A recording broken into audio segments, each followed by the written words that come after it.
The 2015 Every Student Succeeds Act that mandates that if a school take voucher students, that they have to submit to the mandates of Every Student Succeeds Act. And that, of course, means Common Core. With Common Core, a subject that we've talked about multiple times, social emotional learning.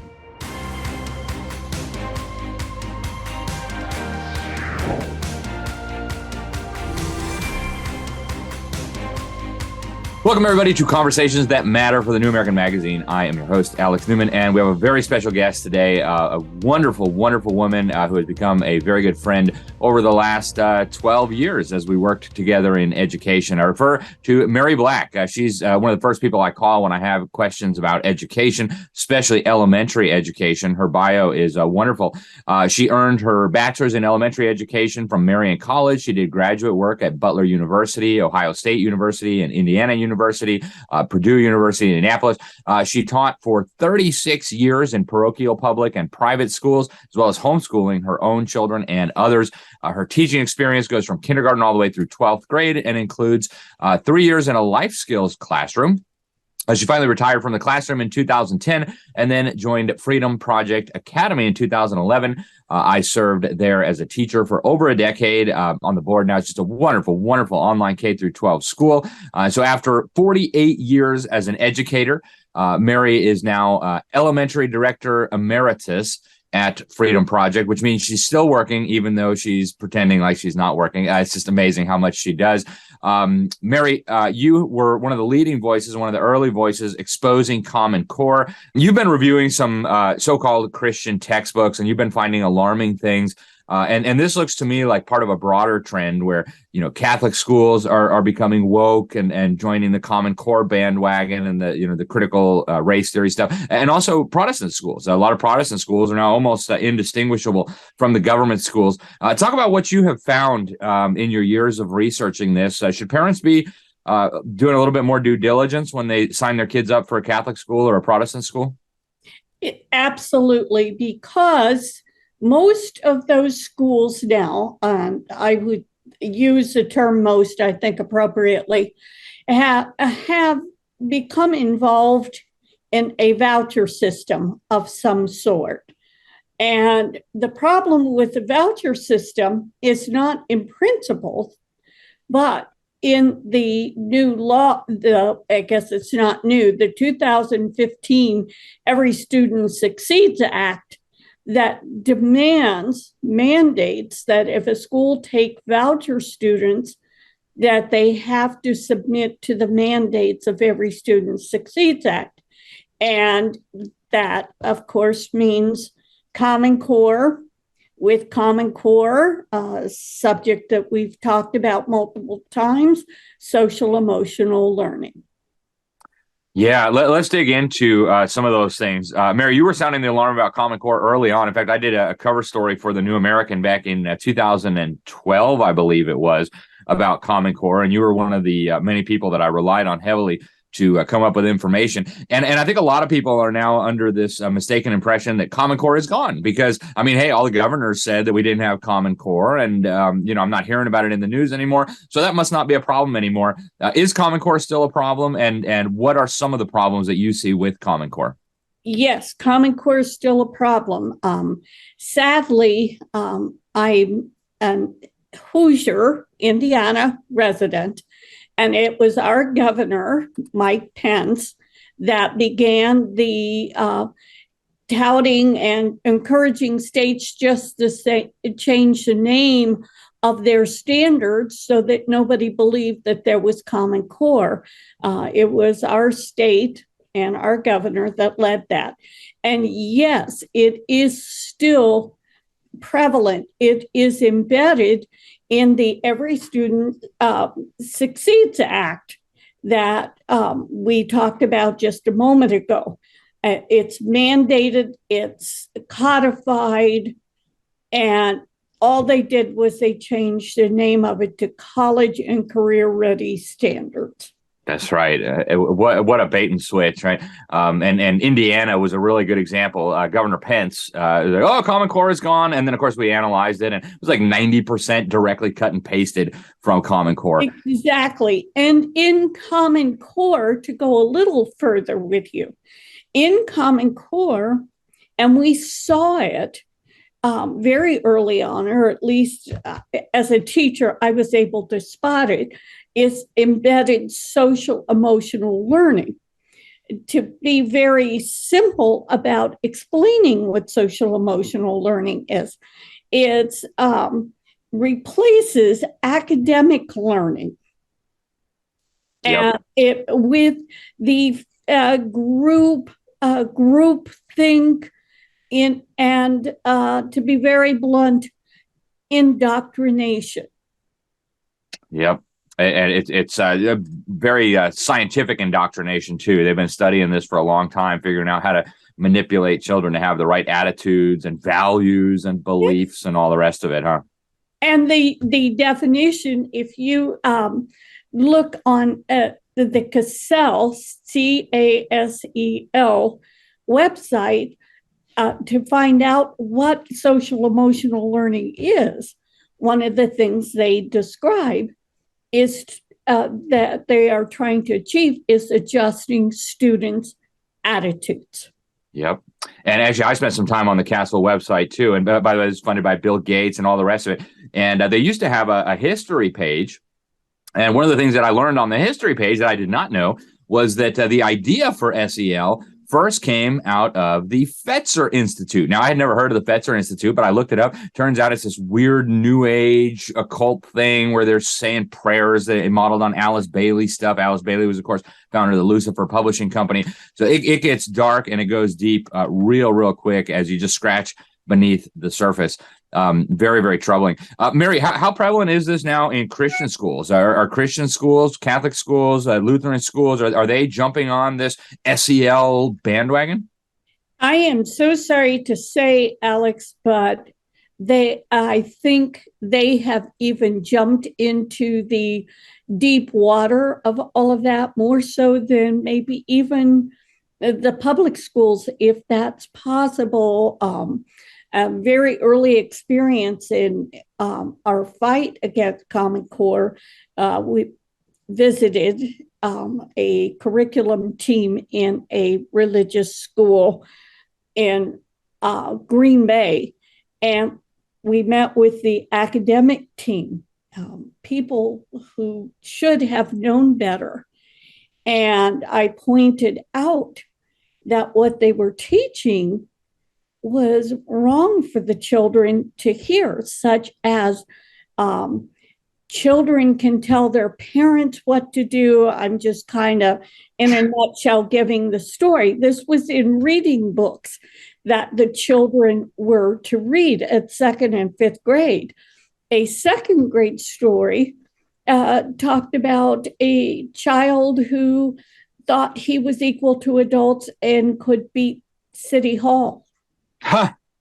Wow. And I said to this team, how do you coincide this with the Ten Commandments, with what you should be obeying? And the one of the people in the meeting said, well, we use that opportunity to say this is wrong and to teach what is right. And I don't know how you feel, Alex. I think I can guess, having known you for a while.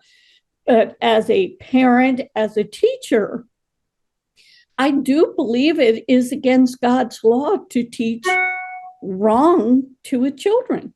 Absolutely. In fact, those who corrupt children, Jesus said they'd be better off if a millstone was hung around their neck and they were thrown into the bottom of the sea. So pretty serious.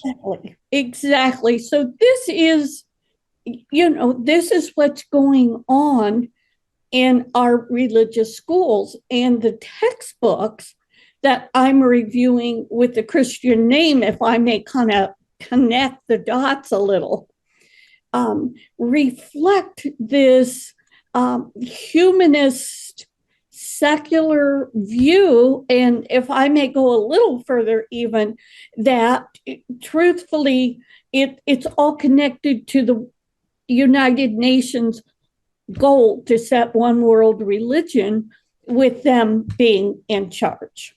Yep. And some of the stuff you sent me, Mary, was very concerning. This was from a supposed Christian textbook, and they had references in there to teaching the kids to be good world citizens and all these allusions to alleged systemic racism. And this stuff is really troubling. And, so many parents are pulling their kids out of public school, recognizing that stuff is bad. They put them in a Christian school. They think, oh, well, everything's fine now. And of course, these same subversive and evil ideas are even in the Christian schools and the Christian school textbooks. It's so troubling. Mary, stay with us. We're going to go to break real quick, and we're going to come back and talk about some of the issues of the day in education. Folks, stay tuned. We will be right back. All right, parents, listen up. We've all seen the countless examples of how radical leftists have been destroying American schools. It's no longer just about the terrible math and reading levels. Now, radical left teachers birthed from liberal universities are forcing gender indoctrination in kindergarten. They're teaching lessons on white guilt. Freedom Project Academy has perfected live online learning over the course of a decade. I get a ton of great feedback about this program, a ton. They're built on Judeo-Christian values, a classical curriculum. What does that mean? It means they're taught, your children are taught the way that the founding generations of the country. My own son, Noah, did Freedom Project Academy for several years when he was younger. The more we tell our friends about these things, the more people will get on board, and I believe that we can be the catalyst to some real change. We must save the West. Our way of life and our culture is under attack, and because of patriots like you and your project, I have optimism for the future. Welcome back to Conversations That Matter. Alex Newman here, your host. We are with Mary Black, a veteran educator, spent about 5 decades in teaching and education. She knows so much about what is happening now and where this all came from. Mary, let's just go through some of the stuff that's happening today. One of them is basically trying to force teachers into this through licensing requirements. They want to, take certain subjects out of the classroom and move it over to basically out of the classroom. Talk a little bit about what's happening there. We're trying to enforce this stuff in the schools. Yes, what they're doing now is they're tying teachers being permitted to have licenses and seek employment as teachers to their Marxist, to use the word in the article, activities, being activist and turning the students into little activists. I call this indoctrination. And all of this is done at the neglect of their academics. So to me, this is leading them to have very little judgment, the ability to think for themselves, and to just act and do as they're told with no thought process involved. Yeah. One of the things that most alarmed me, like in Minnesota, where they've got this new system for licensing teachers. And basically, if you won't affirm all the LGBT stuff, you're not allowed to teach it. In other words, Christians who believe the Bible, Christians who believe the teachings of the church that people have believed basically for thousands of years are no longer eligible to be teachers now in certain states. Right. And parents and those who are listening should understand that it expressly says that that addition, subtraction, multiplication, division, probably even English grammar and how to read will be cut out to make room for this. And that's what has been done through social emotional learning. This is that the Trojan horse of social emotional learning has brought all of this into the classroom. So now they want to take it a step farther. Yeah. And so, the other thing that is becoming so apparent is that they are usurping parental authority.